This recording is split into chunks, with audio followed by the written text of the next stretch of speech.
Nos habíamos entonces quedado en esta parte y es una parte muy importante por lo que pues se acaba de gestar, ¿no? Por las posiciones que se acaban de revelar de no solo de una psicoanalista, sino de la mayor parte del gremio de los psicoanalistas, porque precisamente es una crítica que Lacan va a lanzar pues, hace casi 70 años y que sigue teniendo completo sentido y que sigue teniendo completa razón en la crítica que ya le hacía Lacan a los psicoanalistas, porque, bueno, estaba hablando Lacan de que tenía que ser el psicoanalista maestro, y lo cito, dice: una justa vuelta al estudio en el que el psicoanalista debería de ser maestro, el de las funciones de la palabra.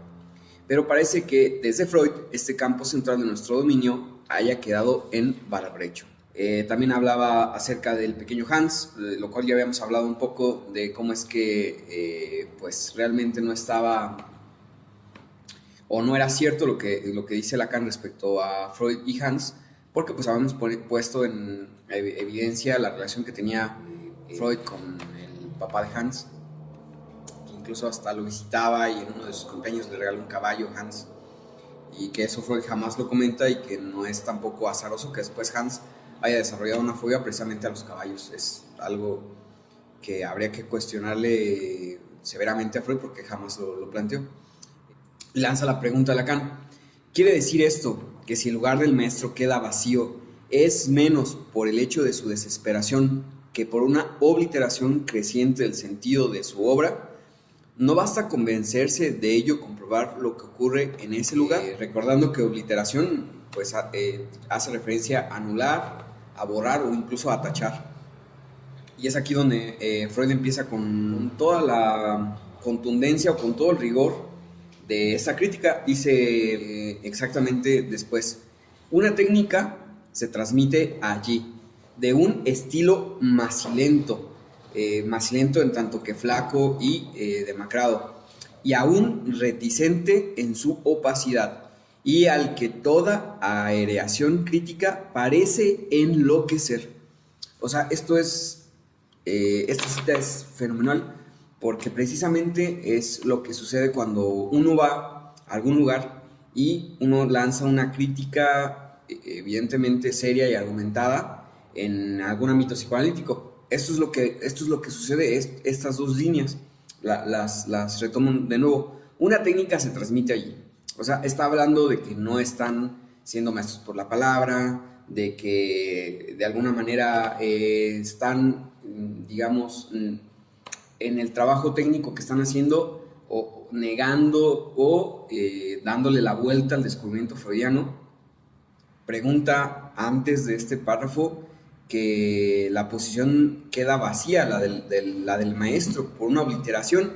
Entonces nos dice: una técnica se transmite allí, la técnica pues del psicoanálisis, pero esa técnica que se transmite es de un estilo flaco y demacrado y aún reticente en su opacidad, y entonces la consecuencia es al que toda aireación crítica parece enloquecer. Y eso lo podemos comprobar, eso lo pudiste comprobar tú hoy, ¿no? Se lanza una crítica en los espacios en los que se suponen más críticos y la gente enloquece. Lo vimos también con Dawan, Tamayo enloqueció, o sea, y esto es producto de la posición teórica que tienen, es decir, de que la técnica que se transmite pues, es demacrada, es flaca.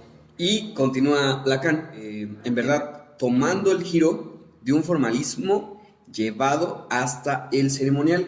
Esto no nos debe de confundir, en el sentido de que si uno le critica al ámbito psicoanalítico la ausencia de formalismo, la ausencia de abstracción, lo laxo, y pudiendo ponernos más lacanianos, ¿no? El estilo macilento de la técnica que transmiten, no debemos de dejarnos que nos confunda, porque este formalismo tiene una característica bien específica, que es llevado hasta el ceremonial, y esto sigue aún vigente, y dice y en tanto que puede uno preguntarse si no caer por ello bajo el efecto de la misma aproximación con la neurosis obsesiva a través del cual Freud apuntó de manera tan convincente al uso, sino a la génesis de los ritos religiosos.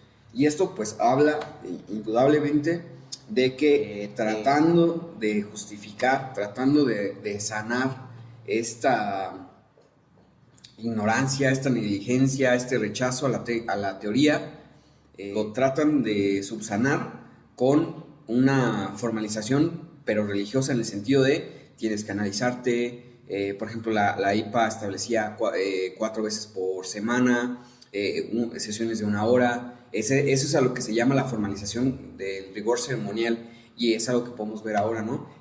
No leo a Freud, no leo a Lacan incluso, o sea, ni siquiera leo a Freud, menos a Lacan, pero mantengo ese formalismo de religiosidad, en el sentido de que si quieres ser analista, debes de analizarte como prima máxima, ¿no? Y entonces ahí es donde, para sustentar esta formalización religiosa, se lanza la pregunta incluso, ¿no? ¿Irían con un analista que no se ha analizado, no? Porque es incluso como sostener todavía esta situación de religiosidad, porque recordemos, en una posición religiosa pues no se pueden ni demostrar, ni argumentar, ni cuestionar los fundamentos más básicos de la religión. O sea, por ejemplo, en la religión católica no puedes cuestionar la Trinidad, es una cuestión de fe y la tienes que aceptar en tanto tal. No la puedes cuestionar, pero tampoco la puedes argumentar, y es algo que nos sucede en el psicoanálisis, estos ritos religiosos, y que Lacan, por medio de Freud, las compara con la neurosis obsesiva. Dice, la analogía inmediatamente después se acentúa si se considera la literatura que esta actividad produce para alimentarse de ella. A menudo se tiene en ella la impresión de un curioso circuito cerrado.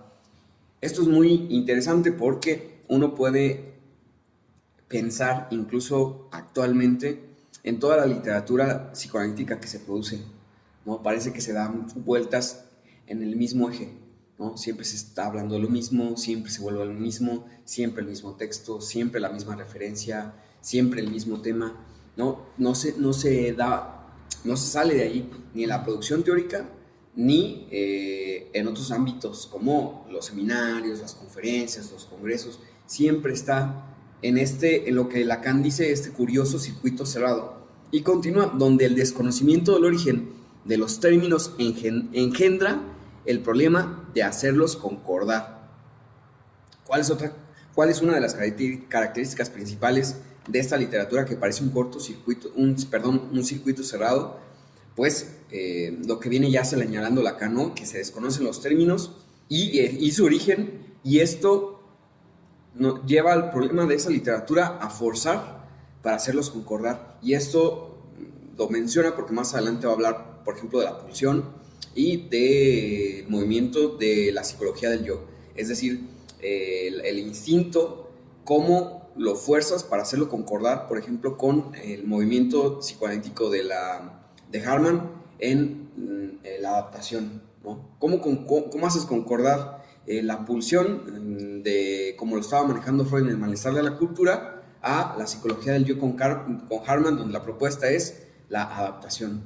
Es un forzarlo completamente grotesco, y Lacan lo plantea que es por el desconocimiento de los términos. Y dice, y donde el esfuerzo de resolver este problema refuerza este desconocimiento.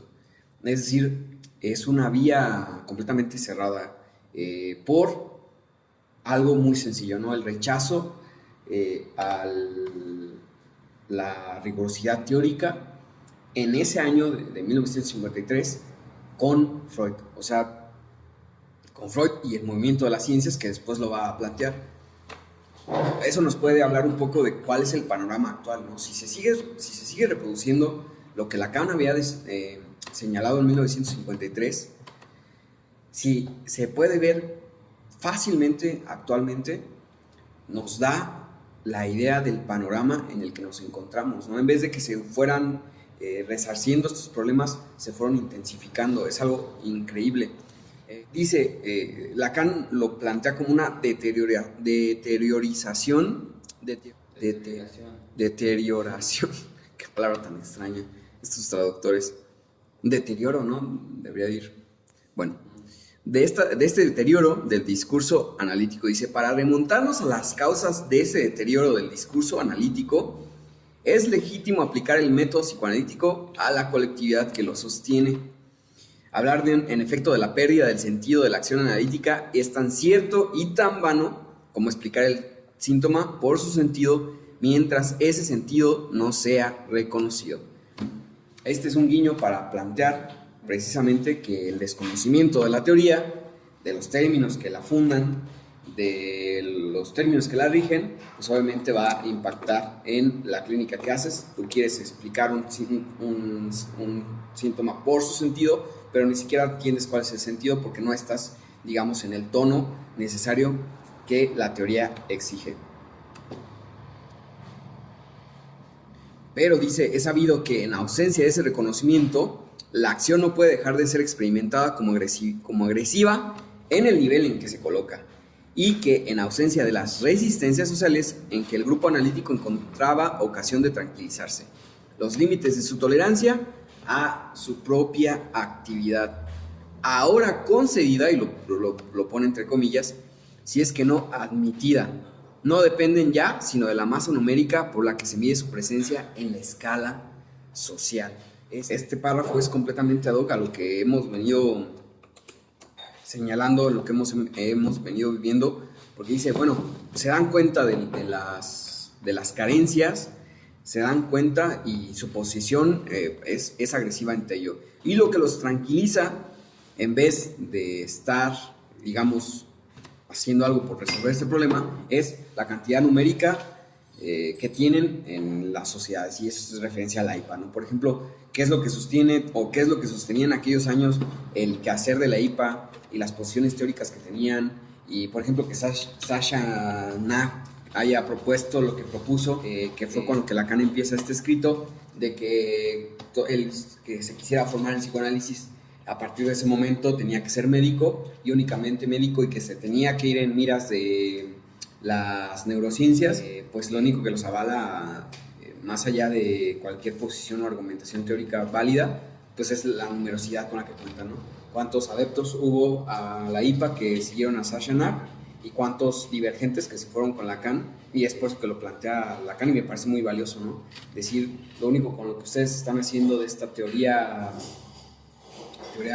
macilenta es justificarse en el número de los que son, no en ninguna rigurosidad de más allá, porque pues es increíble, así como nos parece increíble que ahora se diga que Freud, por ejemplo, tiende a la literatura y a la poesía y todo ese tipo de situaciones, nos parece increíble porque sabemos perfectamente que Freud, a partir de 1916, con la conferencia de la cosmovisión, empieza a gestar un camino que va completamente hacia las ciencias naturales. Es decir, el acento lo pone completamente en las ciencias naturales.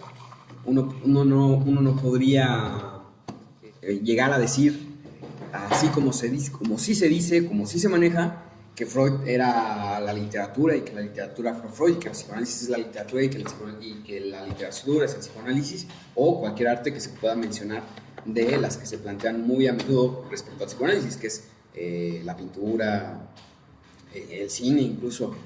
Entonces, así como nos puede parecer increíble hoy en día, con tanta difusión de Freud, con tanta difusión de su pensamiento, el psicoanálisis incluso se ha adentrado en las instituciones educativas, en las universidades, que lo digan así tan abiertamente y tan seguros de ello, pues no es más que un reflejo de esto, de esta condición histórica que Lacan está señalando, ¿no? Pues es lo mismo que Sasha Nah, después de que Freud haya escrito Pueden los griegos ejercer el psicoanálisis, haya él precisamente aceptado que los que no eran médicos fueran psicoanalistas, y venga Sasha Nah y haya querido subvertir eso sin ningún tipo de argumentación más allá. O sea, tampoco fue una posición de la crítica de, bueno, Freud dijo esto y hay que ponerlo en tela de juicio, ¿no? Porque Freud dijo que sí se podía, vamos a hacer toda una argumentación y vamos a cambiar, ¿no? Porque claro que tú podrás concordar conmigo, la postura no es de mantener todo como, digamos, caer en eso que estamos criticando, ¿no? En el sentido de la religiosidad. Si Freud dijo que no, pues entonces no. O sea, ellos podían haber criticado, pero de manera seria, ¿no? Ellos podrían haber puesto sobre la mesa, a ver, tenemos este escrito, dice esto, esta es la posición de Freud. Nosotros en tanto IPA y en tanto un movimiento que trata de avanzar, vamos a trabajar sobre este punto, ¿no? Que se hicieran mesas de debate, que se hicieran análisis, estudios, qué sé yo, algo serio, para decir, esto dijo Freud, pero vemos por esta y por esta y por esta y por esta situación, por este y por este movimiento de las ciencias, por esta y por esta ventaja que vemos en la clínica, no puede alguien que no sea médico ser psicoanalista. Hubiera sido mejor que de repente esa Shana llegara y dijera, no, ¿saben qué? Esta es la propuesta y esto va a ser, y en masa se fueran. No sé qué piensas tú en ese sentido. Sí, yo pienso que lo que sostiene esa postura desde entonces hasta ahora es prácticamente el sentido común. Es decir, la pregunta de Alejandra al grupo ayer, de decir, ¿ustedes irían con un psicoanalista que no sea... Sí, no es descafeinado. La pregunta penosa de Alejandra, de decir, ¿ustedes irían con un psicoanalista que no se ha analizado? Si ponemos atención desde, porque me parece que es interesante analizar siempre el discurso desde quien lo dice, es interesante porque ella de antemano sabe que está jugándose el sentido común y que es obvio que los demás le van a decir no, por supuesto que no. Y lo que se está moviendo ahí es prácticamente el sentido común, ¿no? Es prácticamente el sentido común, y es muy interesante porque si pensamos al psicoanálisis como una ciencia, pues la ciencia no se maneja a través del yo pienso, yo creo, o yo creo, o me parece. No va por ahí. Entonces, me parece que esa, ¿cómo lo menciona? Esa masa numérica se sostiene precisamente no en el conocimiento científico, en el conocimiento abstracto, mucho menos en un diálogo teórico, ni siquiera en una charla, no sé, más bien responde precisamente a las posiciones políticas y a eso nada más. Y yo quiero pensar que incluso a un beneficio propio, ¿no? Claro. Claro, Sasha Nag era médico, sí. Gran número de los que estaban en la IPA eran médicos. Sería raro si fuera un filósofo diciendo no. Dirías, bueno, ¿por qué lo dice? Claro. Pero es totalmente directa la relación allá, es médico, solo los médicos, no sé. Y es la misma relación con la pregunta de Cantoral, ¿no?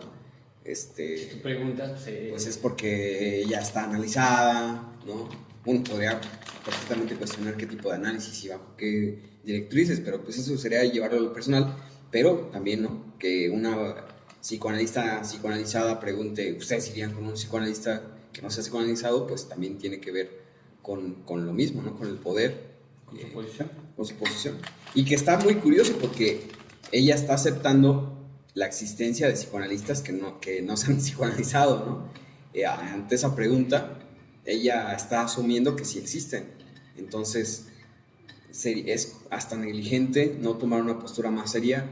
Si estás aceptando que hay psicoanalistas que no se han psicoanalizado, es completamente negligente no tomar una postura más seria en el sentido de argumentarla desde otra posición que no sea el sentido común. O sea, si tú tienes la postura bien definida de que tienes que psicoanalizarte y sabes que existen personas que no lo psicoanalizan, ¿cómo te atreves nada más a lanzar una pregunta en el sentido común? O sea, ¿cómo? Deberías estarlos denunciando por las charlatanes o no sé, ¿sí me explico? Es una cuestión lamentable y severamente preocupante porque, vuelvo a lo mismo, estamos hablando de 1953. O sea, estamos hablando de 1953 y que a la fecha siga sucediendo es, pues como lo habíamos comentado en las otras sesiones, ¿no?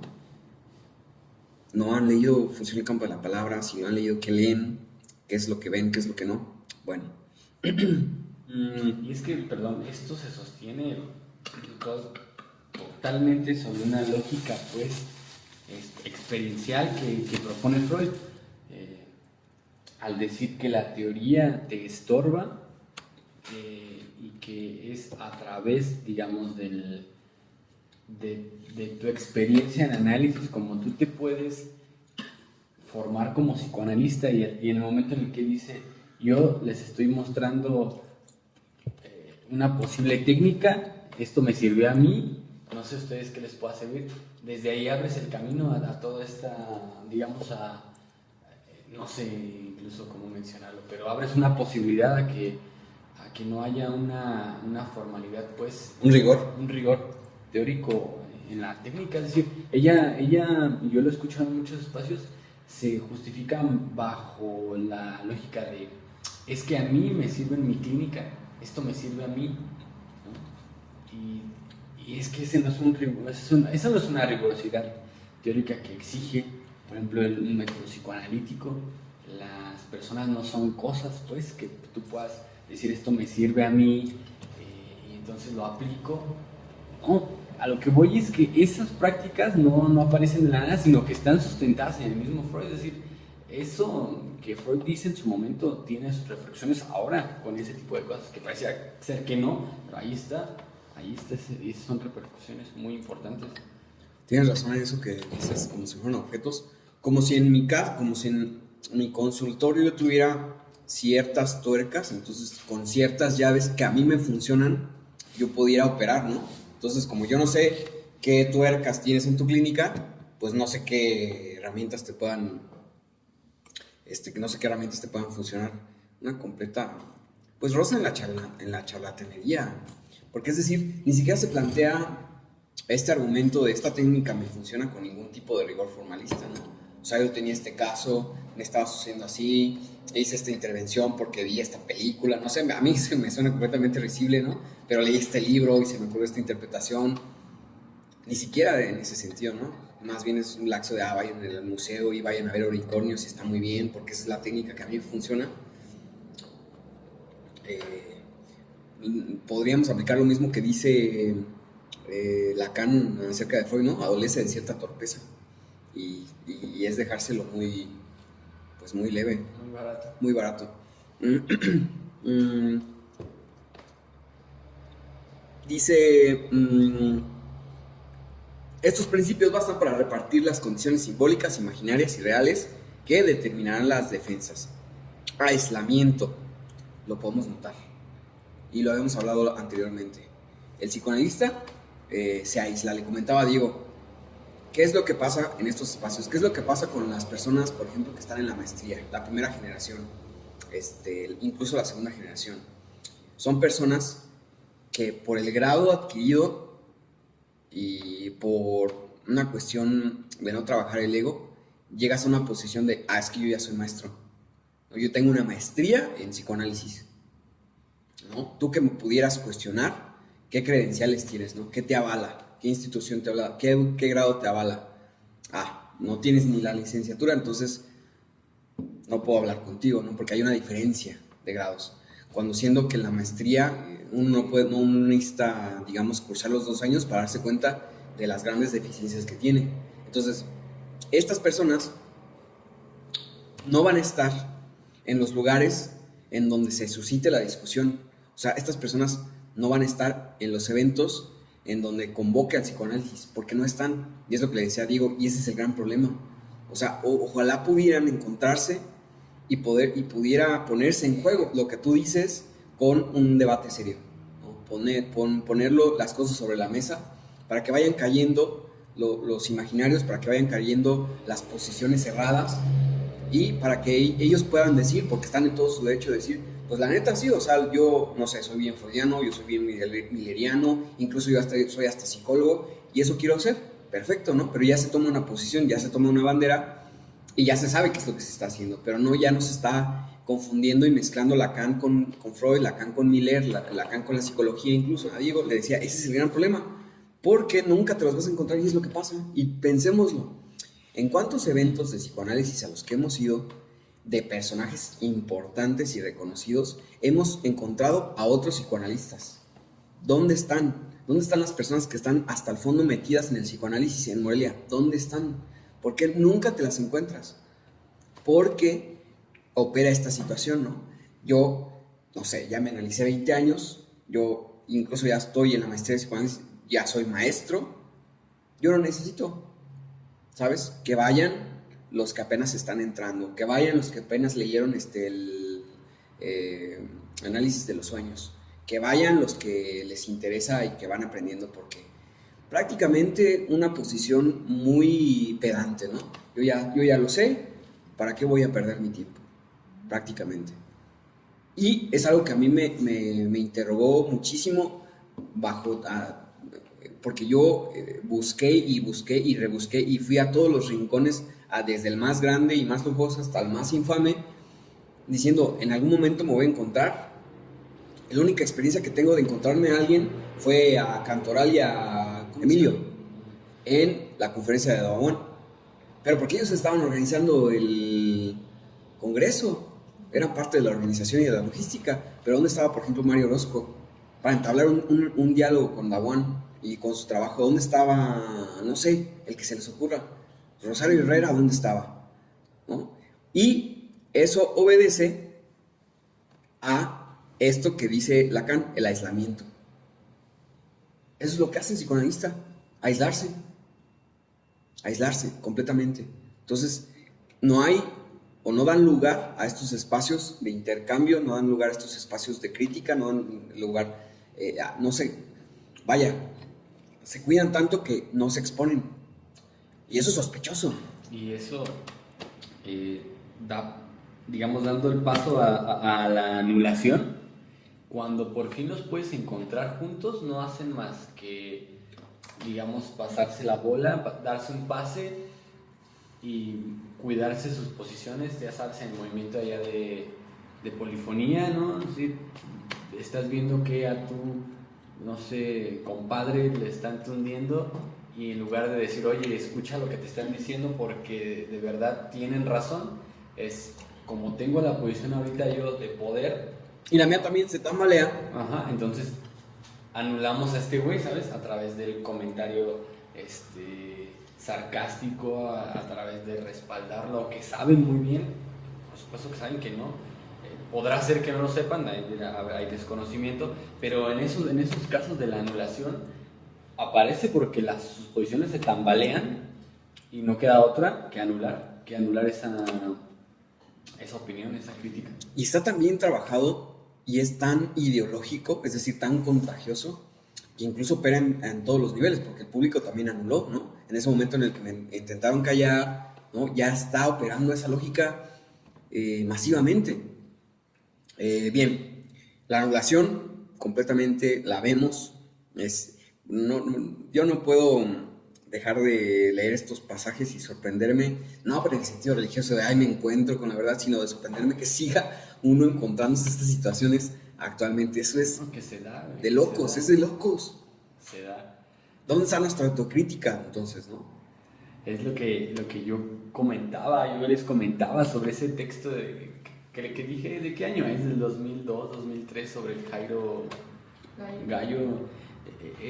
Ellos navegan pues con la bandera de la autocrítica, navegan con esta idea de que necesitamos el alumno activo, el que esté cuestionando, pero es mentira, es solamente una posición, es una posición de imagen en esta lógica de anulación, ¿no? Porque en tanto esas personas que más dicen que requieren esas personas activas teóricamente, en cuanto de verdad surge una, anulan, y es decir, te quitan la voz, te anulan, ¿no? Pero a mí me pasó, por ejemplo, que le dio la opinión a todos y a mí me saltó, ¿no? Por ejemplo. Y obedece a la lógica del circuito cerrado también. Igual el espacio... Y le dio el espacio a todos los que le dijeron, tú tienes razón, ¿no? Claro, que la reafirman. Igual con el espacio subversivo psicoanalítico en la facultad, también que se convoca a la crítica. Imagínate un espacio subversivo del psicoanálisis, ¿no? Terminaron recurriendo a los gritos, y porque es esa la técnica, ¿no? La anulación a toda costa, incluso perdiendo los estribos, el enloquecimiento que dice Lacan anteriormente. La otra es la negación y en general el desconocimiento, ¿no? En general el desconocimiento me parece más importante que la negación, porque la negación parte del desconocimiento. Les estás hablando y no saben de lo que les estás hablando. Parece como si tú les estuvieras hablando en otro idioma, o incluso pareciera como si tú les estuvieras hablando de otra cosa que nada tiene que ver con la esencia, digámoslo así, no en términos ontológicos, sino lo más importante del psicoanálisis, ¿no? Los problemas más profundos. Parece como que si les estuvieras hablando de algo que se te ocurrió en un sueño, de lo que a ti te parece mejor, o porque vienes, no sé, de el laboratorio de química o el laboratorio de biología, ¿no? Se quedan con una cara de, de desconcierto completamente total, ¿no? Y por ende viene la negación, ¿no? No, me parece que eso no es así, yo no creo que sea de esa manera, yo no lo pienso así, no sé, ¿no? Estas posiciones de... A mí me pasó, es que en Lacan el cuerpo no es real, en Lacan el cuerpo es imaginario, no, es que yo no creo que sea así, ¿no? Esa es la negación. Tú no puedes decir en un debate teórico, yo no creo que sea así, no puedes hacerlo, porque no estamos en el ámbito de lo que te parece o tú crees. Si no damos ese salto, jamás vamos a poder dar el salto de decir, ok, sí dice esto, que es lo que necesitamos, y a mí me parece que es el objetivo ultranza. Lacan dice esto, ok, lo dice, lo vemos, lo reconocemos. Ahora, vamos a preguntarnos, porque necesitamos preguntarnos, porque estamos hablando de 1953, de 1953 a 1980, es el margen. O sea, lo más actual es 1980. De 1980 a la fecha han pasado mínimo 20 años.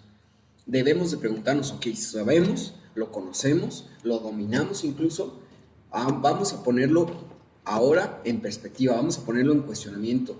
¿Se equivoca Lacan o acierta? ¿Funciona o no funciona?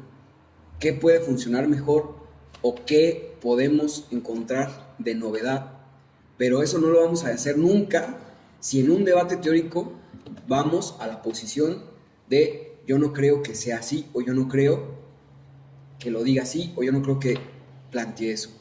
Debemos de estar ligados lo más posible a la rigurosidad de la letra, no de la imagen y no de lo que escuchamos que se dice, de la letra, del estudio. ¿Sabes? No es así porque en tal párrafo, en tal pasaje, en tal conferencia menciona esto. ¿Cómo me dices esto? ¿Cómo lo trabajamos? Así es como se da. Si no, nunca vamos a poder salir de ese bache porque no podemos ser ingenuos y creer que Lacan lo dijo todo bien y Lacan lo trabajó todo bien y que su manejo de los modos estaba bien, que el manejo de la topología estaba bien y nunca se equivoca, ¿no? Hay cosas que se tienen que trabajar, hay cosas que se tienen que corregir y hay cosas que se tienen que renovar, pero pues no lo vamos a hacer en esas posiciones y vamos a terminar, o como ya estamos, ¿no? Con Freud diciendo, no, es que Freud es la letra y es prácticamente el canon. Si Freud lo dijo, así tiene que ser. Y ahí volvemos a la cuestión del sentido común. Bachelard sitúa la opinión jamás tiene la razón, ¿sabes?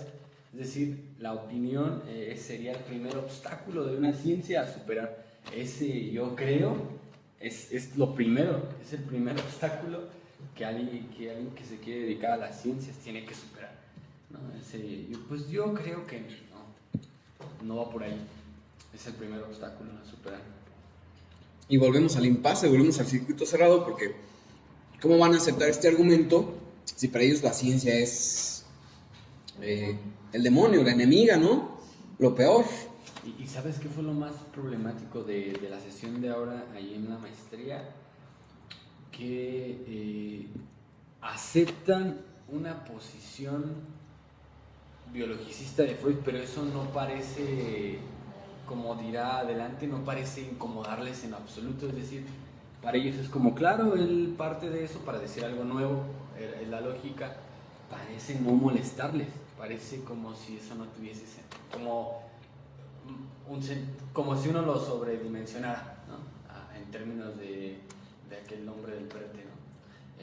Parecía ser que eso no tiene ningún sentido. Pues claro, primero la biología, primero lo demás, ¿no? Eso es importante. Y ese es todo el sentido de... Perdón.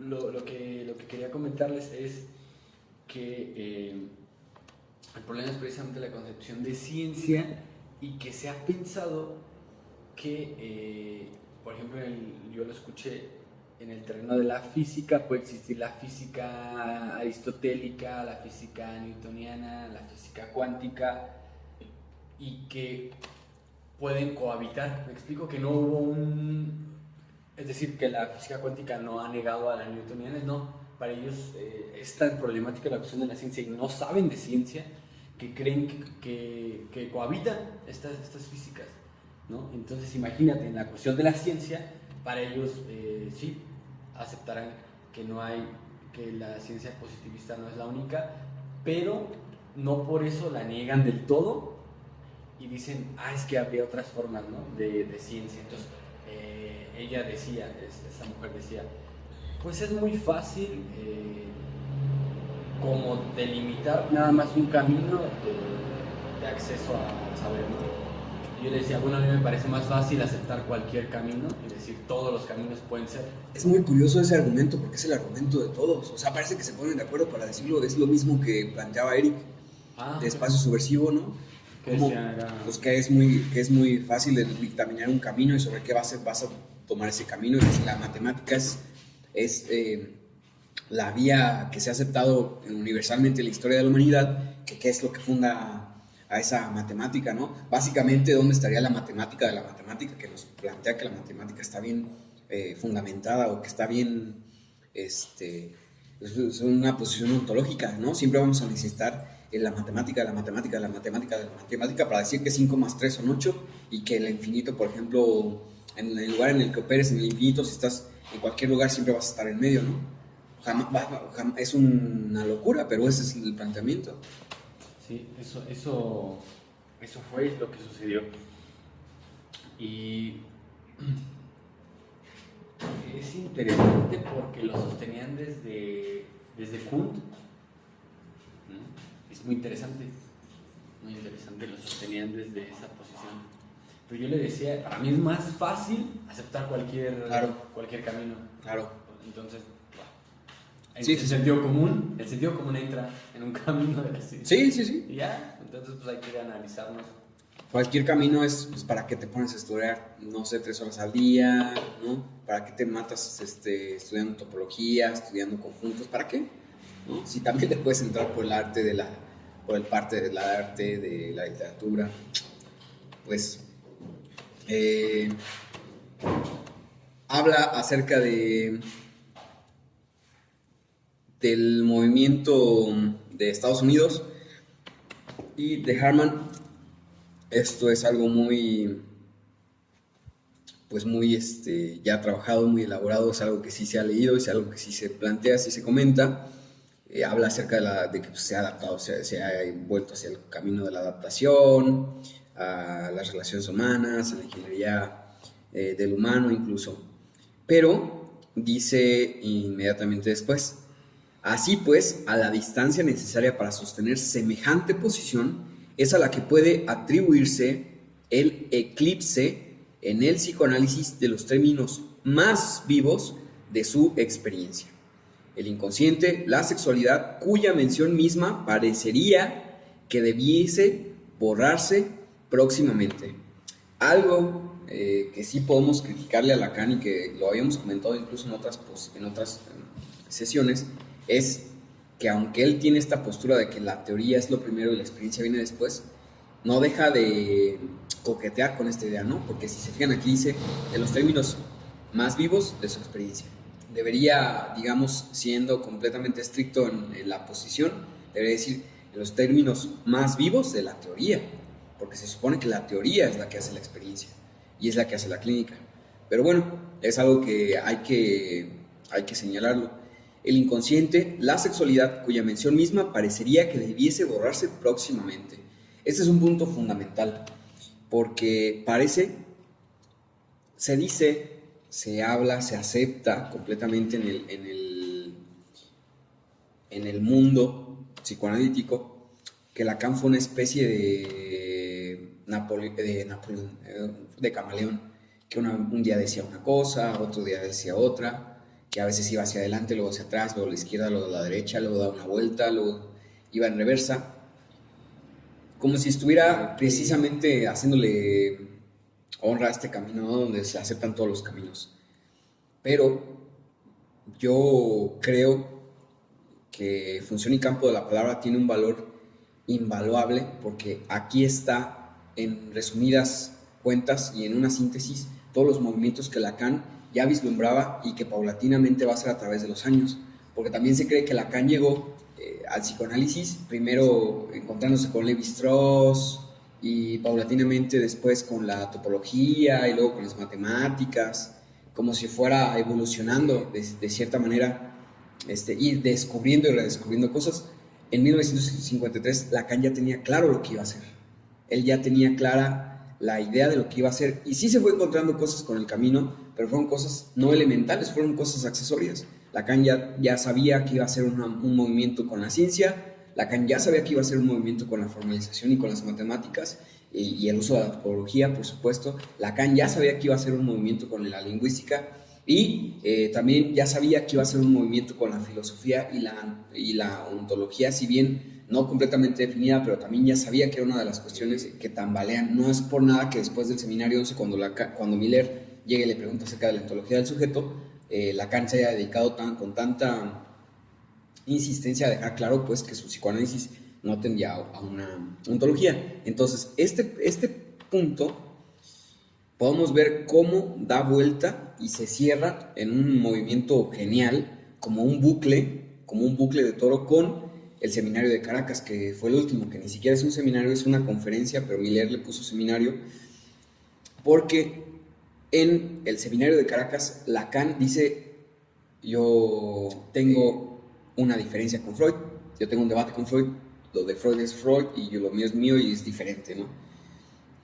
Ellos tienen eso, yo les dejo esto, que es simbólico imaginario real. Freud dejó ello, super yo y yo, y Lacan le da una crítica, eso adolece de cierta torpeza, y dice, sin embargo, la idea de significantes, la noción de significante nos da la idea de cómo es que eso marcha, es decir, de cómo es que ello, yo y super yo funcionó en la teoría de Freud y en su clínica. Es una crítica, es la última posición de Lacan, ¿no? Muy clara, muy clara. Luego está esta situación de que sean ustedes lacanianos si quieren, que pues ya les he compartido, no sé si tuviste el video, que les he compartido, no está en el audio, y dice yo soy freudiano y por eso les digo esta situación. Entonces, así es como termina Lacan, y fíjense cómo empieza, digámoslo, ¿no? En esta conferencia donde se da a conocer ante el mundo del psicoanálisis, que ya no es el mundo de Francia, que ya no es el mundo de la SPF, que ya no es el mundo de la IPA, sino es en un congreso internacional en Roma. O sea, él se manifiesta ante el mundo psicoanalítico de varios países, digamos, que podríamos llamarlo como el inicio en ese sentido. Por eso es que Lacan es tan riguroso en presentar todo lo que él va a hacer después. Fíjense lo que dice, que puede atribuirse al eclipse en el psicoanálisis en los términos más vivos de su experiencia. El inconsciente, la sexualidad cuya mención misma parecería que debiese borrarse próximamente. ¿Qué es lo que pasa? Que el movimiento freudiano, es decir, el movimiento de Freud, fue a partir de 1916 muy marcado cómo es que la palabra inconsciente cada vez aparecía menos. Se empezó a sustituir inconsciente por ello. Ya no se hablaba de lo inconsciente, sino se hablaba del ello. A partir de 1920, Freud empezó a hablar de yo, ello y superyo, y la noción de inconsciente como tal la empezó a relegar.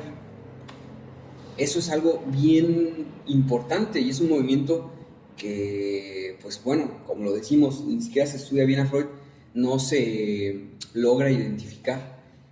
Freud empieza a sustituir inconsciente por ello y todo lo que se atribuía a inconsciente empieza a ser el ello. El ello tiene que estar entre, el sujeto está dividido entre el ello y el superyo, donde está el inconsciente queda anulado. La cuestión del inconsciente está de 1916 para atrás y sobre todo en psicopatología de la vida cotidiana, en el chiste y su relación con el inconsciente, todas estas cosas que Lacan, todos estos textos que Lacan siempre recomendaba a las que se revisaran, porque ahí sí figura inconsciente y ahí sí se trabaja con inconsciente. A partir de 1920 para adelante es ello el que viene a agarrar este lugar y por lo tanto la cuestión de la sexualidad en relación al inconsciente queda también completamente opacado. ¿Por qué? Entonces es el ello el que contiene las pulsiones, es el reservorio de las pulsiones, ¿no? Y esas pulsiones pues se sobreentendería que son sexuales. Cuando antes Freud tenía toda una posición respecto a la sexualidad, también un tanto ridícula, pero la tenía. A partir de ahí empieza a borrarse, y es por eso que el movimiento psicoanalítico posterior a Freud continúa, digamos, el legado que Freud establece. También ya lo habíamos planteado en la sesión pasada. No es que se desviaran completamente de Freud, sino es que más bien al contrario, tomaron bien la posición de Freud y la siguieron en esa misma vía. Y fíjense cómo inicia criticando eso de Freud y cómo termina en 1980 criticando al mismo Freud, da una vuelta. Ahí donde inicia, da una vuelta y da el cierre. Eso me parece maravilloso, y eso me parece que es uno de los argumentos más sólidos para decir, para contraargumentar esta cuestión de que, es que Lacan decía muchas cosas, es que Lacan luego decía una cosa y luego otra, es que Lacan daba vueltas y es todo un nudo y un laberinto. Es una mala lectura, ¿no? Y este es uno de los tantos argumentos que podríamos plantear para dar cuenta de que no es así. Sí, es importante porque también hay otro argumento que se mueve en el ámbito psicoanalítico de una especie de Freud versus Freud. Ojalá si podamos titular un próximo trabajo o un video, como si Freud, en tanto que va escribiendo su obra, fuese como dejando unas bases biológicas, y como si él sin querer fuera abriendo cada vez que escribe una posibilidad de una ciencia que no fuese biológica. Y hay una cita que está en el texto de Introducción al Narcisismo, que es de 1914, incluso antes del giro biologicista que tú comentas, en donde él dice, es una cita muy, muy interesante, y yo no se debe cansar de repetirla en los espacios, sobre todo cuando defienden a Freud con tanta fiereza. Dice: hay que recordar que todos nuestros conocimientos psicológicos provisionales deberán establecerse algún día sobre el suelo de los sustratos orgánicos. Es decir, Freud nos está diciendo que cuál es el plan, el psicoanálisis, así que ahí lo está diciendo evidentemente, ¿no? Cuando tú lees esto a los psicoanalistas dicen, es que no entiendo lo que me dices. Pues por supuesto, más te vale no entenderlo si quieres seguir esa escuela que trae. Claro. Está siendo bastante obvio en 1914. Sí. Diciendo, nosotros nos vamos a dedicar en algún momento a encontrar los sustratos orgánicos. Dice en 1925, los síntomas neuróticos son concebidos como consecuencias tóxicas directas de un quimismo sexual perturbado. Igual no está la palabra en alemán, no la puedo, no sé si está bien como lo diga, pero bueno, consecuencias tóxicas directas de un quimismo sexual. ¿No habría un Freud versus Freud? No. Jamás. Habría una continuidad. No habría ¿cómo decirlo? Pelea interna, ¿no? Con él no. Seguirá una línea totalmente. Tiene claro. Sí. Y es que una posición epistemológica no se puede romper, para empezar, sin saber.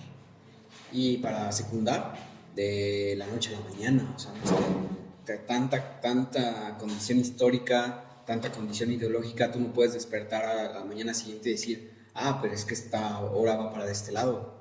Por favor, ¿no? Cada día hubieran Einstein, si hubieran Heisenberg, si hubieran ese tipo de situaciones. Me parece que sí, es completamente atinado. Y por eso es que hay que tomar con rigor esta crítica a Freud, ¿no? Hay que dejar de pensar.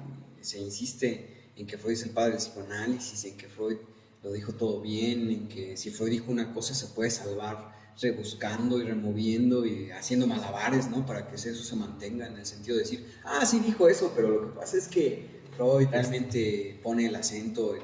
O sea, no, ¿por qué? Y se hace, o sea, Lacan va a decir, ¿no? Va a hacer algunos comentarios acerca de cómo es que es esta posición, y va a cerrar con la falta de saber sobre la doctrina, decir nada. Pero lo fundamental me parece que viene aquí cuando dice: afirmamos por nuestra parte que la técnica no puede ser comprendida, ojo con esto, la técnica no puede ser comprendida ni por consiguiente correctamente aplicada si se desconocen los conceptos que la fundan. Es claro y es contundente. La técnica no puede ser comprendida ni por consiguiente correctamente aplicada, no si no atraviesas la experiencia, no si no es que no haces un psicoanálisis, no si es que no tienes por lo menos 5 años en análisis, no es si no es que no vas a un análisis de control. Si no estás a la altura de la teoría, es decir, si se desconocen los conceptos que la fundan. Un seminario, una maestría, un curso, lo que quieras que fuera acerca de la técnica, tiene que poner, si se acepta esta posición lacaniana, tiene que tener el acento en la teoría y en los conceptos. Dice Lacan, continúa, nuestra tarea será demostrar que esos conceptos no toman su pleno sentido, sino orientándose, esto es, digamos, la apoteosis de la introducción, sino orientándose en un campo del lenguaje, sino ordenándose a la función de la palabra.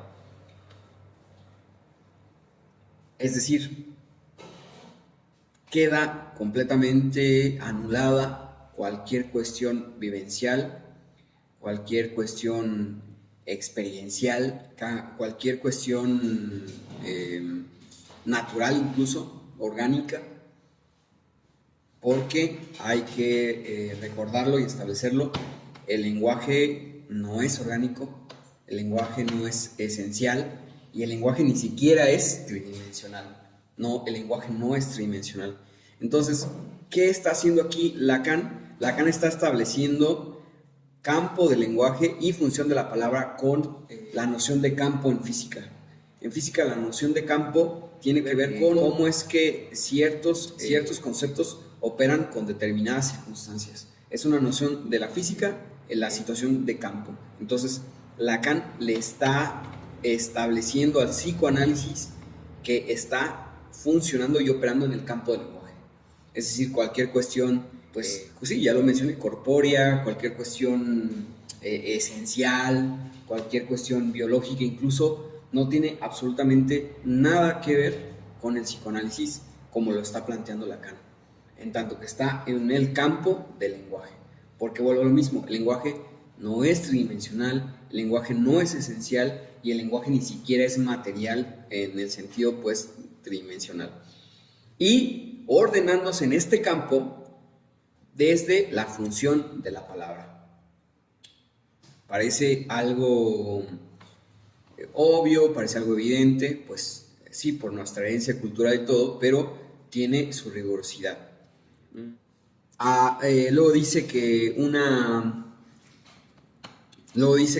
lectura de Freud no debe de ser superflua, es decir, uno no debe de aunque fuese para aquellos que son homónimos de nociones corrientes, es decir, el inconsciente, la represión, el instinto o la pulsión como la conocemos, y pues hace una crítica de la lectura, por ejemplo, de Bonaparte, de la lectura que Bonaparte hace de Freud, porque recordamos que Bonaparte fue la que introdujo a Freud en Francia, porque es la que le ayudó a salir, a llegar a Inglaterra, y dice, por medio de reducción en deducción y de inducción en hipótesis, el autor concluye con la estricta tautología de sus premisas falsas, a saber, que los instintos de que se trata son reductibles al arco reflejo.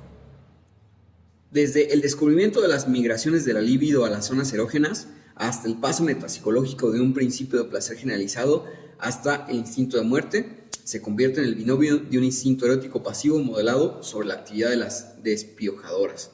Es un poema de Rimbaud, Caras al poeta, y de un instinto destructor simplemente identificado con la motricidad. Es decir, está criticando la noción, y esto lo va a hacer mucho y muy insistente Lacan, de la lectura que se hace de instinto de muerte o la pulsión de muerte, la famosa pulsión de muerte de Freud. Hay que establecerlo, Lacan jamás criticó en sentido negativo la noción de pulsión de muerte de Freud, sino que criticó la lectura que se hacía porque les achaca que reducen, y lo siguen haciendo, la noción de pulsión de muerte al arco reflejo y a una cuestión de destructividad motriz, ¿no? Me corté, pulsión de muerte, que es una cuestión motriz, reduccionista. Me corté, instinto de muerte. Choqué porque estaba tomando el instinto de muerte. Para Lacan no va a ser así. Y dice, resultado que merece una mención muy honrosa por el arte, voluntario o no, de llevar hasta el rigor de las consecuencias de un malentendido. Incluso Lacan le va a dedicar una conferencia a esta situación. Para Lacan también va a ser importante la noción de la pulsión de muerte, y así es como culmina la introducción de función y campo de la palabra. Cuántas cosas salen a flote tan evidentes y tan transparentes tan solo en la introducción del escrito. Ni siquiera hemos llegado al tema fuerte y sobre todo al cierre del tema, que es también la apoteosis del texto en sí. Y cuántas cosas para pensar. No sé si quieres comentar algo. Está bien. Sí, muy bien.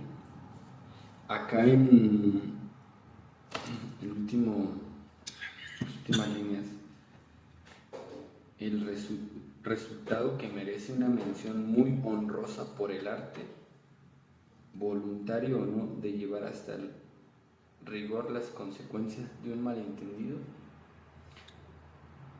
Es decir, un arte que reproduciría aquello de lo que está criticando Lacan sobre cómo se ha entendido la pulsión de muerte. Sí.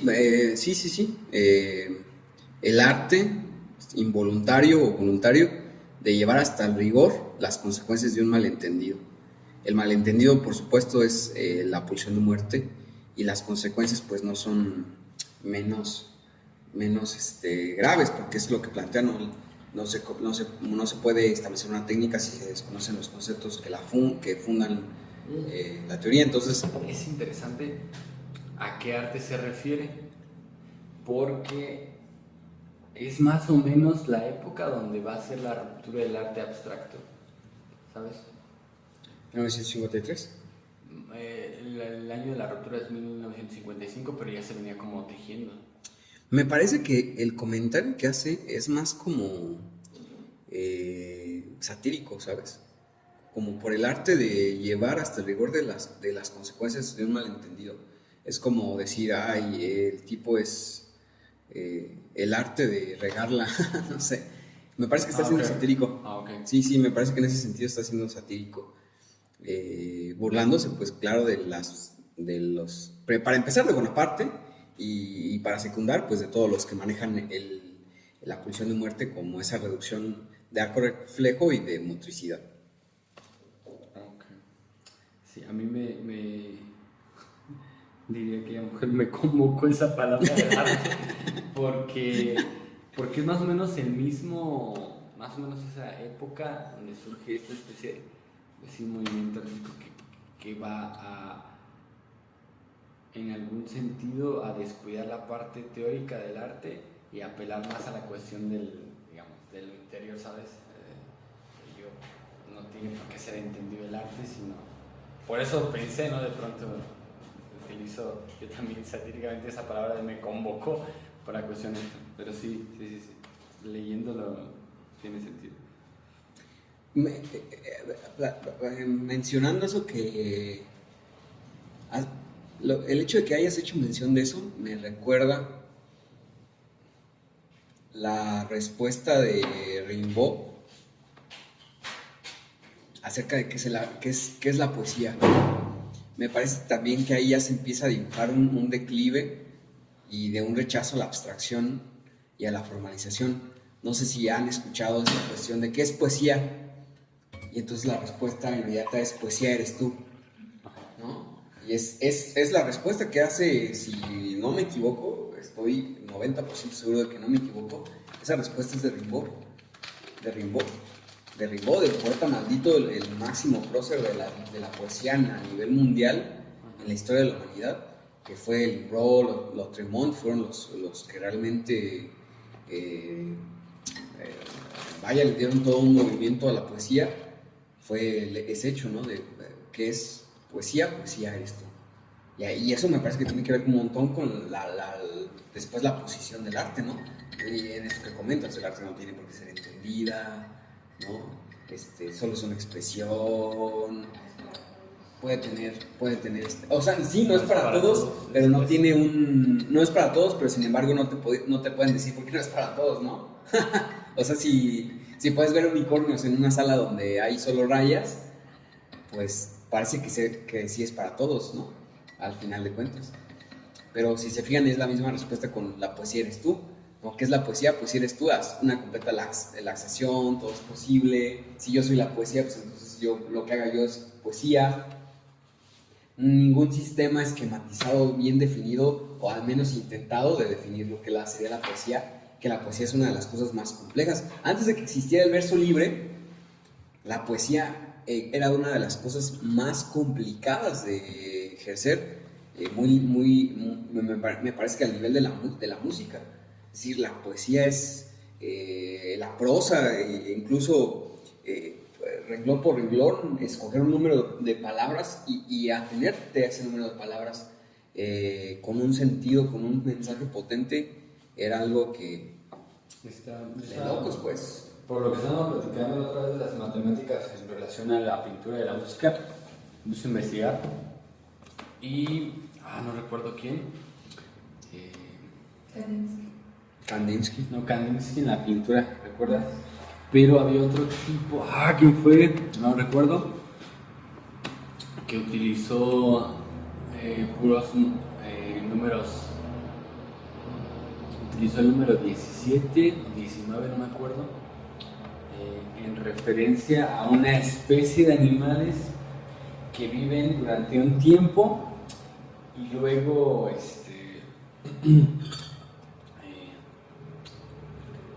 digamos, tardan, no sé si 17 años en la próxima que vuelva a haber otra generación.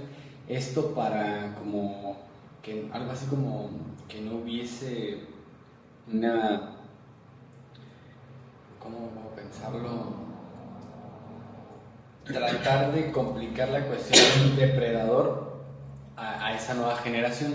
Pero lo interesante ahí que manejaba era que no me acuerdo qué demonios era, manejaba tanto el número 17 o 27, no me acuerdo. La cuestión interesante es que era una lógica pues matemática, ¿no? ¿Y qué hacía? ¿Pintura? No, música. Música. 17 en el compás. Ajá. ¿En el compás? En el compás. Sí. Es que toda la música, digamos, en la contracara, en la contraportada, la música es matemática, sí. Incluso la cantidad de sonido la cantidad de octavas que tiene un piano de cola, estos pianos enormes y carísimos, la cantidad de octavas que hay en un piano responde a una función física. Es decir, es el sonido más agudo que el humano puede percibir, es la primera octava, y la última octava es el sonido más grave que el humano puede percibir. Es decir, no hay una octava más, porque si no, el oído humano ya no lo percibe. Es decir, que no se pusieron así como decir, pues ¿cuántas octavas le ponemos? Pues las que quepan. No, o sea, no hay una nota más aguda en el piano, porque esa nota ya tu oído no la registra. Y no hay una nota más grave en el piano, porque tu oído ya no lo registra. No es que ya no le quepan, o sean o que se han puesto de acuerdo arbitrariamente, o que sean codos, ¿no? Etcétera, etcétera. Incluso de una octava a otra octava se duplican al cuadrado las veces que vibra la cuerda. Es decir, una nota más, la nota de la primera octava vibra 40 veces, y la nota de la segunda octava vibra 80 veces. Y así se va. Entonces, la música en su contraparte es música. Voy a buscar. Y Kandinsky vieron la de Fibonacci, ¿no? La función de Fibonacci, que es esta simetría que se encuentra en la naturaleza y que tiene una función matemática impresionante. Es decir, con la función de Fibonacci se pueden sacar cosas matemáticas increíbles. No es una cuestión así como que más un cara, sino que es algo, el número de oro incluso está en la función de Fibonacci. Pues vamos a dejarla aquí, vamos a con palabra vacía, palabra Aguanta, plena. estaba por Siguiente. buscarla. Aguanta. Al... Sí, lo que les comentaba para que no quede como Va. puro comentario. Sí, y de pronto que el arte es cuestión de, pues si a ti te convocó lo que tú sentiste. Ya lo decía yo en lo que escribí, ¿no? Son hasta malos artisteros. O sea, ni siquiera saben de arte. Y es una pedantería, Y es que una acá negligencia en realidad horrible. yo sé que pues que de arte no sé nada, pero hay una noción ahí que yo sostengo que al final de cuentas en un libro, en una pintura, así el autor te está tratando pues de decir algo, ¿no? Está tratando de mostrar algo. Pues los clásicos, porque pues el arte conceptual y todo eso también igual y nada más estaban drogados, hicieron unas rayas y como son ricos y ya de renombre te la venden en 3 millones porque es arte conceptual. Mira, tomemos, es la referencia de los números 17, sí, 17 y 29. Dice, tomemos el cuarteto para el fin de los tiempos, del compositor del siglo XX, Oliver Messiaen. En esta pieza, Messiaen recrea una extraordinaria sensación de tensión mediante el empleo de una de las secuencias más importantes de números en los libros de matemáticas, los números primos. En el movimiento de apertura, Messiaen, no sé cómo es, Messiaen más bien, utiliza los números indivisibles 17 y 29 para crear una sensación de tiempo sin fin. Dice, si nos fijamos en la parte de piano, encontraremos una secuencia rítmica de 17 notas repetidas una y otra vez, pero la secuencia de acordes en la parte superior de este ritmo consta de 29. De modo que cuando el ritmo de las 17 notas comienza por segunda vez, los acordes llegan hasta cerca de 2/3 de la pieza durante esa secuencia. El efecto de la decisión de usar los números primos 17 y 29 es que las secuencias rítmicas y los acordes no se repetirán hasta 17 veces y 29 notas a través de la pieza, y para entonces el movimiento ha terminado. Tiene una... Lo dice quien escribe, lo interesante para mí es que la atracción del músico y del matemático por los números primos para mantener y crear una falta de sincronización se puede encontrar en el mundo natural, y eso se puede ubicar. Dice, hay una especie, la cigarra, que vive en los bosques de América del Norte, sí. y que tiene un ciclo de vida muy curioso. Se oculta bajo tierra sin hacer nada durante 17 años y emerge en el bosque por un periodo de fiesta vital de 6 semanas. Lo que era machín. Pues imagínate, ya sí, ¿no? 17. Dice, al final de las 6 semanas todas mueren y hay que esperar otros 17 años antes de que surja la próxima generación. Se cree que este ciclo de vida basado en los números primos está conectado con la capacidad para mantener la especie fuera de sincronización, para que no coincida con un depredador que también aparece periódicamente en el bosque. Dice, pensaría que este ciclo de las cigarras lo motivó, pero tendría toda una lógica pues matemática. Y luego volvemos a lo mismo, ¿qué nivel de abstracción de ese artista? Está cabrón. No, Para que en psicoanálisis llegue una psicoanalista toda pandrosa, toda laxa de fundamentos y de argumentos, a decir cualquier barbaridad, ¿no? De lo que puede ser el arte y peor aún en relación al psicoanálisis. Pues muy bien.